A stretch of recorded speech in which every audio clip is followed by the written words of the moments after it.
Welcome to the JCPod, partnered with Stare Down Sports. I'm your host, Jane Chandler Parnell, and we got the last one, man.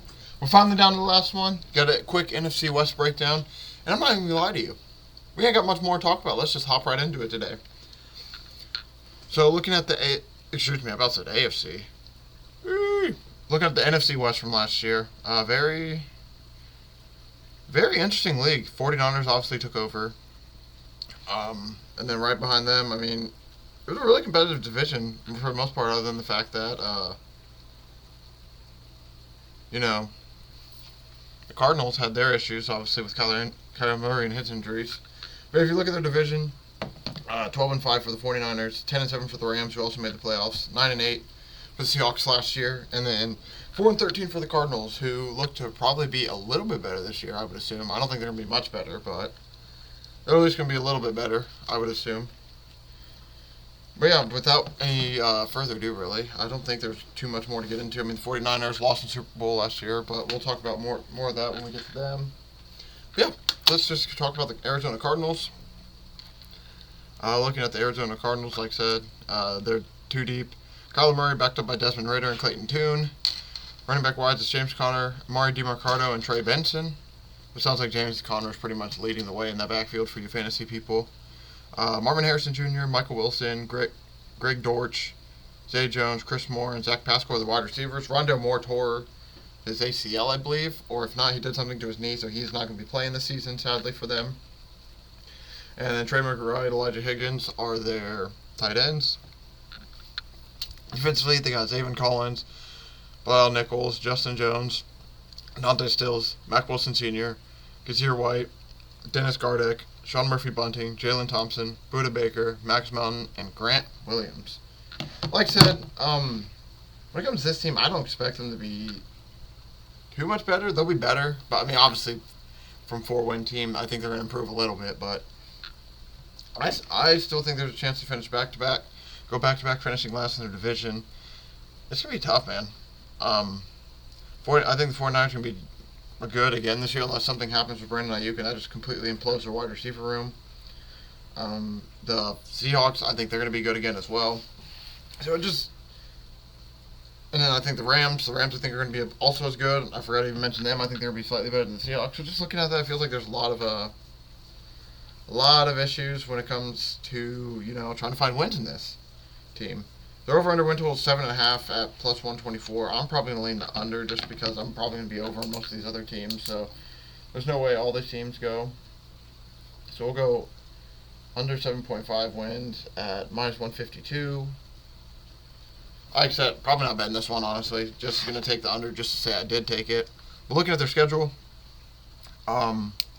Week 1, they travel to Buffalo, then they're back home for a little 3-game home stretch of Rams, Lions, Commanders, then they travel back on the road to play the San Francisco 49ers and the Green Bay Packers, back home for the Chargers, travel to play Miami, back home for Chicago, back home for the Jets, travel to play Seattle, travel to play Minnesota, back home for Seattle, back home for New England,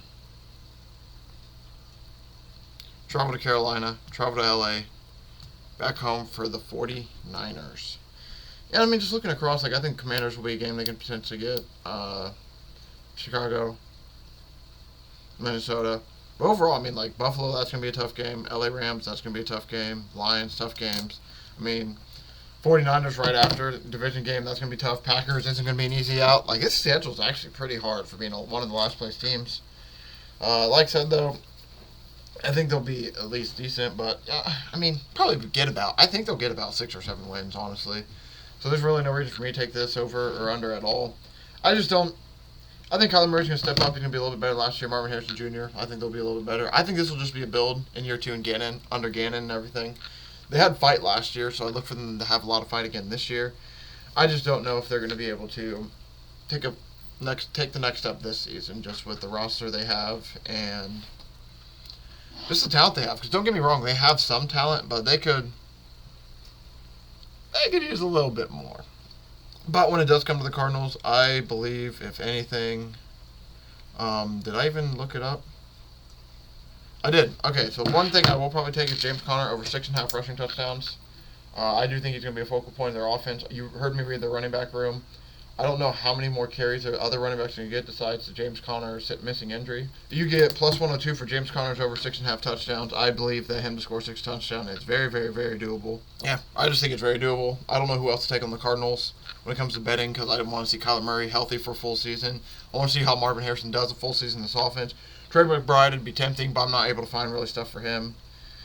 So I'm just like, all right, I'll settle with James Conner and his touchdowns, and I'll leave it be past that. So that probably will do for the Cardinals. Like, I don't have too much to go into with them. I just think that this is going to be another building year under Gannon, and we might see something. We'll see some improvement this year, and then potentially next year might be the year where if they are going to go, they're going to go, I think. So moving on, we'll talk next about the Seattle Seahawks. Finished last year 9-8, a team that I look to be better this year. They moved on from Steve Carroll. Now they have Pete Carroll. My God, Steve Carroll, really? They moved on from Pete Carroll. They have Mike McDonald from the Baltimore Ravens now, and this is just a team that looks to improve. Offense looks very, very similar. Defensively, they added a few guys, but defensively, they look to take a step up this year. The biggest issue they've always had under Pete Carroll is offensively. They've been all right. Defensively, it's been so-so other than the Legion Boom era, so that's something that looks to change under Mike McDonald. Offensively, you got Geno Smith backed up by Sam Howell and P.J. Walker. Then you got Kenneth Walker backed up by Zach Charbonnet and Kenny McIntosh. DK Metcalf, Tyler Lockett, Jackson Smith-Njigba, Jake Bobo, Laviska Shenault, and Derek Young are the wide receivers. Noah Fant, Farrell Brown are their tight ends. Then defensively, if you look, they got Jaron Reed. Apparently, they got Jaron Reed twice, so this thing messed up. Jaron Reed, Byron Murphy, Leonard Williams, Uchenna Nwosu, Terrell Dodson, Jerome Baker, Boye Mafa, Tyreek Woolen, Rashawn Jenkins, Julian Love, Trey Brown, and Devin Witherspoon. Defensively, I really do like their defense. They got a lot of guys on that defense, especially name-wise. I'm like, oh yeah, I could see them making some really big plays for the team this year. I do think, like I said, the team's going to step up.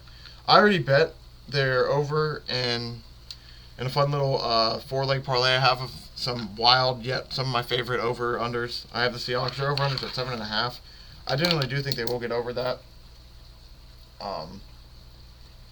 Will I bet it? I probably will end up betting it individually again. It just sucks that the number's kind of ass now.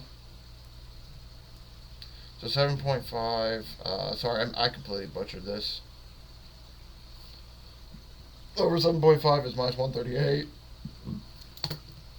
I do look for this team to improve a little bit. I mean, the fact that they have them dropping off pretty much only a win with a whole new head coach pretty much tells you that they expect pretty much similar things from this team going into this next upcoming season. Looking at their schedule, week 1 they play Denver, travel to New England, back home from Miami, travel to Detroit. Week 5 they play the Giants. Week 6 they're home for the 49ers. Week 7 travel to Atlanta. Then they're back home for Buffalo and the Rams before their bye. Travel to San Francisco week 11. Week 12 they're back home for Arizona. Week 13 New York Jets. Week 14 back to the Cardinals. Week 15 they stay home for Green Bay. Week 16 they're home for Minnesota. Week 17 they travel to Chicago. Week 18 travel to the Rams. Like I said, I think they can easily win 8 games. Denver's definitely winnable. New England's definitely winnable.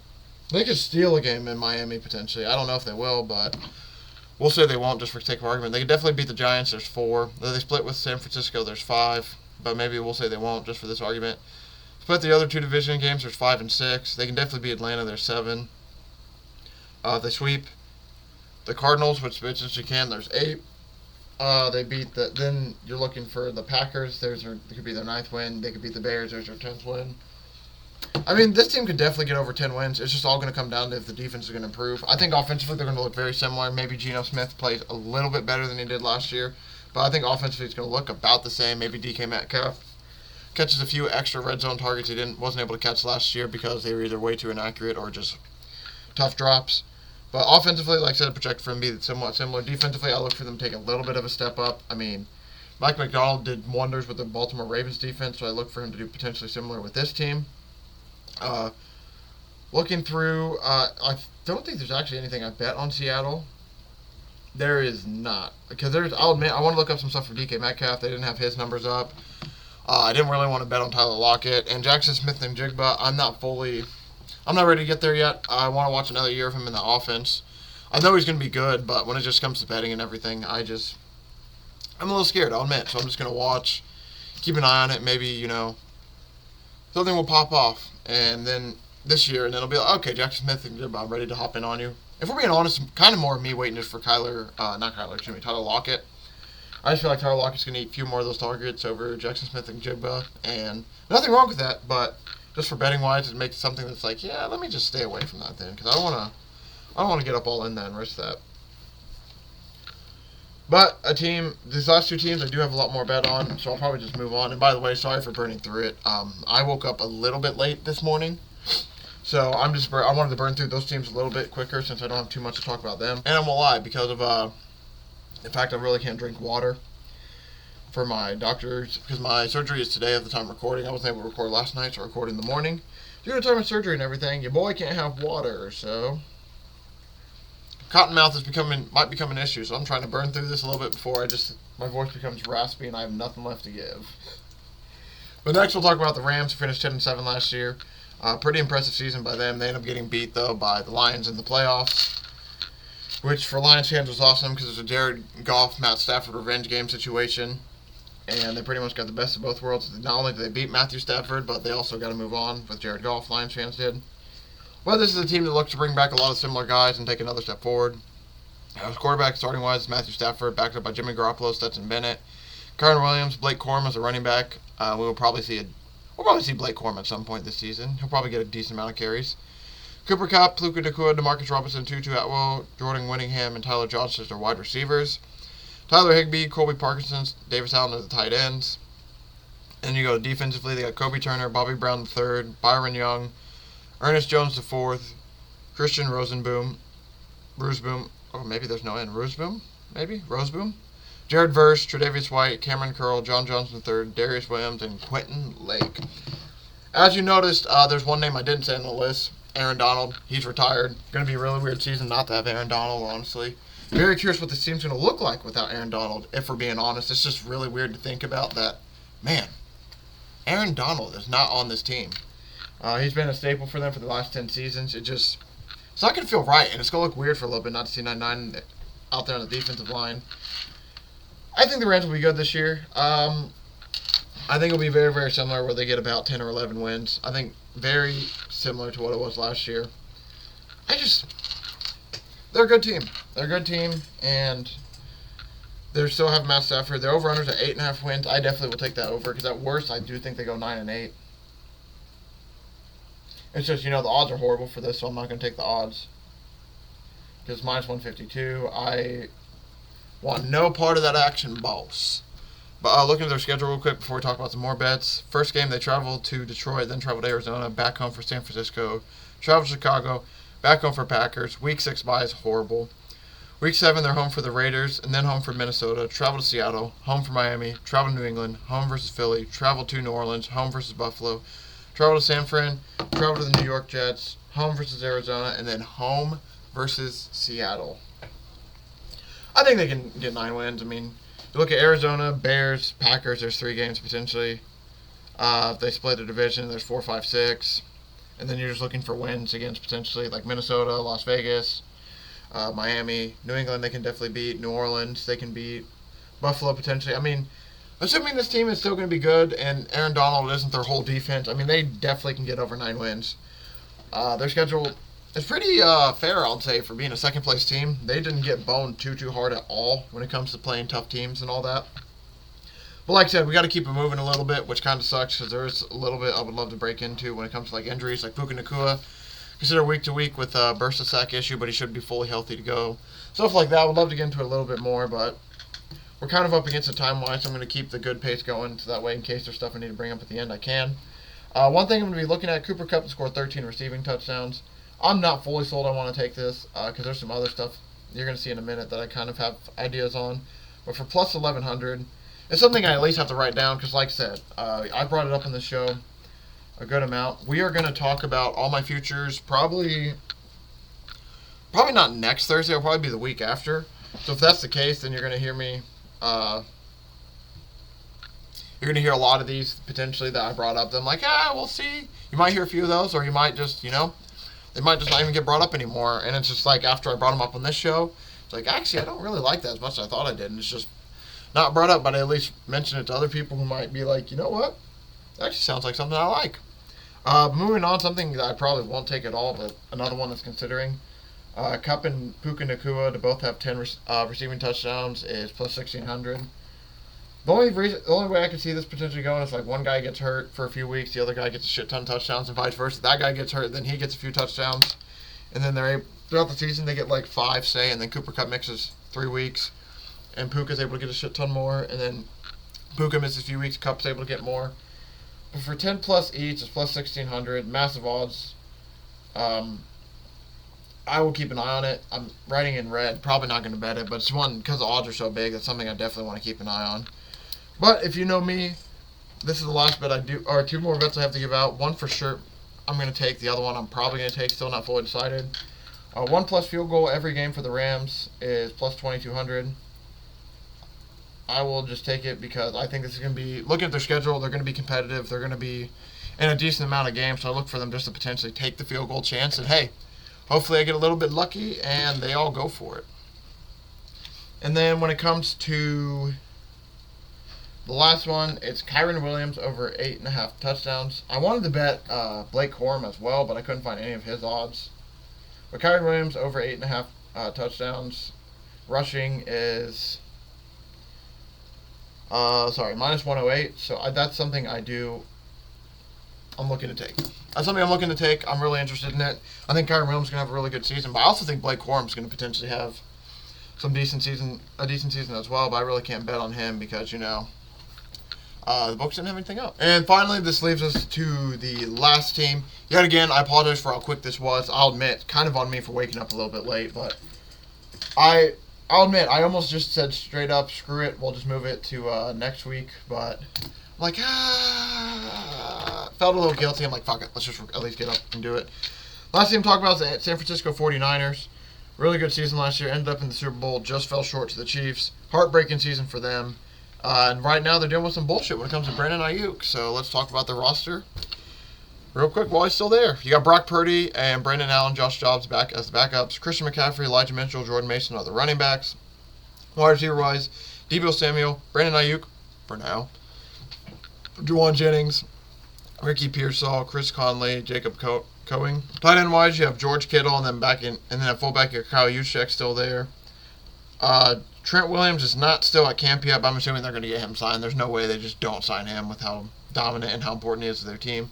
Defensive-wise, they got Leonard Floyd, Malik Collins, Javon Hargrave, Nick Bosa, Dre Greenlaw, Fred Warner, Demetrius Flannigan-Fowles, Travarius Ward,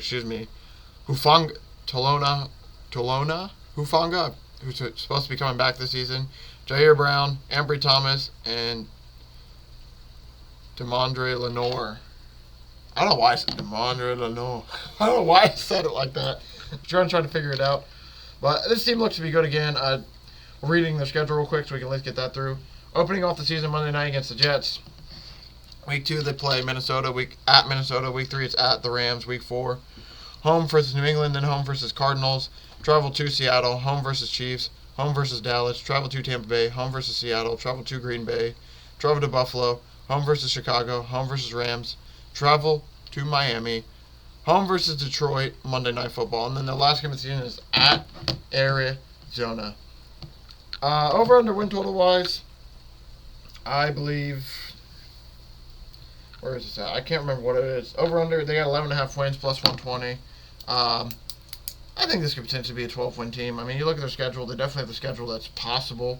They play a lot of good teams, don't get me wrong, but I think they are one of the better teams against good teams. And again, if you consider their schedule, man, I mean, Jets might be a tough one, but that's definitely doable. Minnesota's doable. Rams. They still have the division games, so we won't talk about division games. New England, 100% doable. Chiefs going to be tough. Dallas going to be tough, but doable. Tampa Bay's doable. Green Bay's doable. Buffalo's doable. Chicago's doable. I mean, all these games are for sure doable. It's just going to be a matter of are they able to capitalize or not. So I will go just slightly. I'm not going to even take an over-under. I have no idea, honestly, because I think they're going to be about an 11 to 12 win team. So 11.5, I don't know which way I would go. So I'm just going to, honestly, that's one I'm going to stay away from. I do have some other stuff, though. Brock Purdy, that 5+ rushing touchdown is plus 370. That's one I'm going to write in red because another one I'm not fully sold on. But there's a chance because he does. Maybe if he gets close, he'll rush. But I don't think this is really going to be realistic because if he gets close, we're just going to hand it to Christian McCaffrey. This is just one I at least wanted to write down because I might come back to later, but I doubt it. And then the last three are for sure. I'm probably taking San Francisco 1+ rushing touchdown for the whole season, every game. So 1+ rush TD every game is plus 2,200. I do like that. I think there's a really potential of that, especially because, they have a really good rushing attack normally, especially with Christian McCaffrey in there, it becomes even deadlier. 1+ field goal. I'm surprised this is lower than the rushing touchdown one. 1+ field goal every game is plus 2,800. This is one I'm for sure taking. I really look for them to be real. I look for them to potentially score a lot of offense. If they score a lot, there's going to be a lot of field goal opportunities with that chance. The last one we'll take, it was at 10 last year. Now it's at 10.5 this year. We'll take it. Christian McCaffrey over on his rushing touchdowns is minus 108 for him to get 10.5 rushing touchdowns. I think Christian McCaffrey can do that again. He did it for us last season. As long as he stays healthy, I don't see him just falling off a cliff all of a sudden. He's still a really talented running back, best running back in the league as of right now when it comes to everything he can do. So, I look for him to be good again, and I look for San Francisco to be good. It's just this whole Brandon Ayuk situation is going to be really, really weird. Because it sounds like they pretty much have a deal in place where he can go to the Steelers if they agree. If the 49ers agree to a deal, but the 49ers don't agree to a deal, then he's probably going to stay with them. So it's kind of one of those weird situations. And obviously I think they want to keep him because he is a really talented part of their team. But I just don't know, man. I really don't know what's going to happen in this Brandon Ayuk situation. I'm here just to watch and enjoy it at this point. Because, I truly have no idea what to expect. But when it comes to this division, I think 49ers will probably win it again. Rams, Seahawks will be battling for second. Cardinals will probably finish last. I look for every team to pretend. The Cardinals, I think, will take a step up in their win total. The Seahawks, according to this, they're going to be down, but I think they'll be about the same as their win total. I think Rams will be a little bit better, if not about the same as their win total. And 49ers, yet again, a little bit better, if not the same as their win total. I think it's basically going to be a repeat of the division last year in order. But record-wise, it might change a little bit.